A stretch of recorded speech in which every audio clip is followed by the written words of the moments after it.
Amar custava a vida. Em certas épocas da história, não era metáfora, não era exagero poético, não era figura de linguagem. Amar a pessoa errada podia significar perder o nome, a família, a liberdade e, muitas vezes, o próprio corpo. Antes de qualquer romance idealizado, antes de finais felizes, existia um tempo em que o amor precisava ser escondido como crime, sussurrado como pecado e vivido como sentença. E talvez a pergunta mais inquietante não seja o que essas pessoas sentiram, mas o que as fez continuar, mesmo sabendo o preço que pagariam. Imagine viver em um mundo onde o amor não pertence ao coração, mas à lei, onde escolher alguém não é um direito, mas uma afronta, onde a sociedade decide quem você pode amar,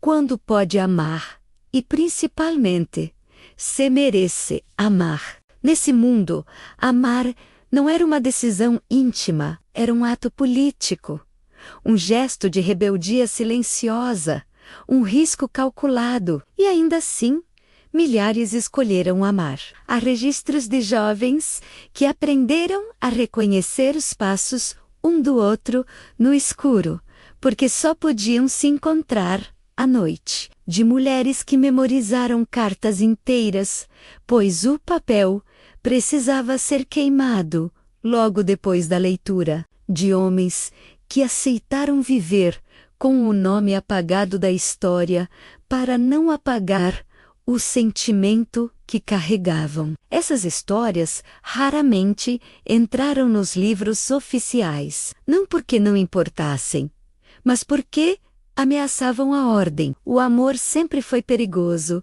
para sistemas que dependem de controle. Em muitas sociedades antigas, o casamento não tinha relação com afeto, era contrato, aliança, herança, estratégia. Amar fora desse arranjo era visto como desordem, um risco à estabilidade social, um vírus emocional. Por isso, leis foram criadas não apenas para organizar a sociedade, mas para controlar o coração humano. Leis que proibiam uniões entre classes, religiões, etnias. Leis que determinavam quem era digno de amar e quem deveria se contentar com um silêncio. Quando duas pessoas cruzavam essas fronteiras invisíveis, não estavam apenas escolhendo uma a outra. Estavam desafiando famílias, comunidades inteiras, instituições milenares. Amar alguém do outro lado significava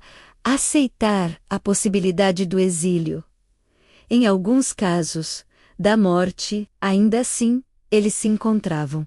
Ainda assim, insistiam. Há histórias de amantes separados por muros de conventos e mosteiros. Depois que o amor era descoberto, a punição não era apenas afastar, era apagar. Um era enviado para o claustro, o outro para o isolamento, o corpo separado para sempre, como se a distância pudesse apagar o que já havia sido sentido. Mas o amor não desaparecia, ele se transformava, virava palavra escrita, virava hora, virava memória obsessiva. As cartas sobreviveram onde os corpos não puderam. Em páginas amareladas pelo tempo, ainda é possível sentir a intensidade de amores que não puderam existir plenamente. Palavras que misturam desejo e culpa, fé e saudade, esperança e resignação. Não eram cartas ingênuas, eram textos escritos por quem sabia que talvez nunca mais veria o rosto amado. Cada linha carregava urgência, cada frase parecia dizer: "Isso é tudo o que me resta." Em outras culturas, o crime não era religioso, mas social. Amar alguém de uma classe inferior era visto como traição à própria linhagem. Famílias inteiras eram desonradas por um casamento considerado inadequado.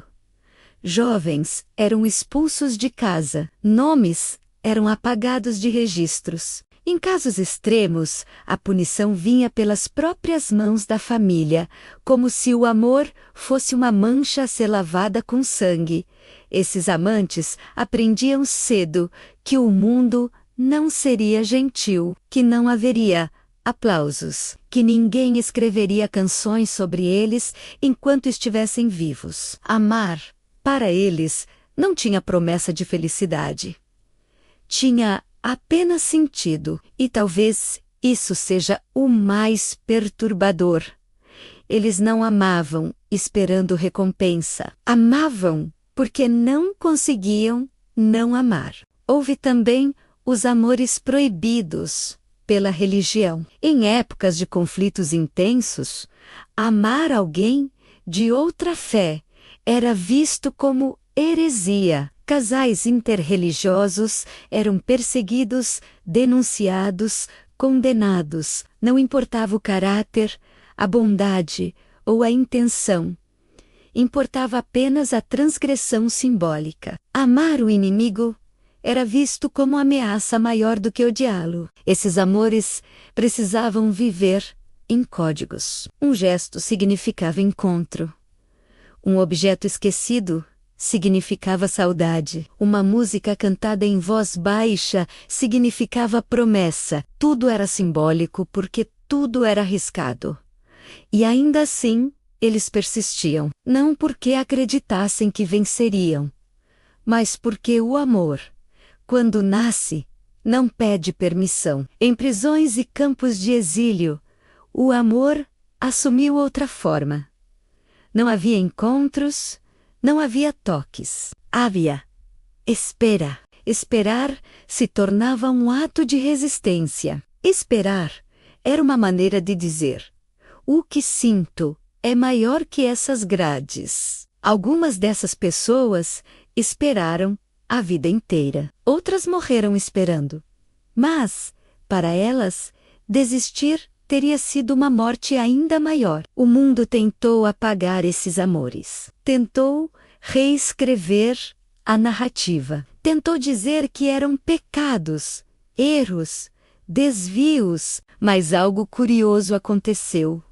Quanto mais tentavam silenciar, mais essas histórias resistiam. Porque o amor deixa rastros, deixa cartas, deixa decisões inexplicáveis, deixa marcas na história que não podem ser completamente apagadas. E então chegamos ao ponto mais desconfortável de todos. Se amar custava a vida, por que tantos aceitaram pagar esse preço? A resposta talvez não esteja no romantismo, mas na verdade mais crua da experiência humana. Amar dava sentido em um mundo que tirava tudo. O amor era a única coisa que ninguém podia confiscar completamente. Essas histórias nos confrontam porque desmontam a ideia de que o amor sempre busca segurança. Para essas pessoas, amar não significava conforto, significava risco. E mesmo assim, elas escolheram sentir, escolheram se entregar, escolheram viver algo verdadeiro, mesmo que breve, mesmo que secreto, mesmo que condenado. No clímax dessas histórias, quase nunca há triunfo, não há fuga perfeita, nem absolvição pública.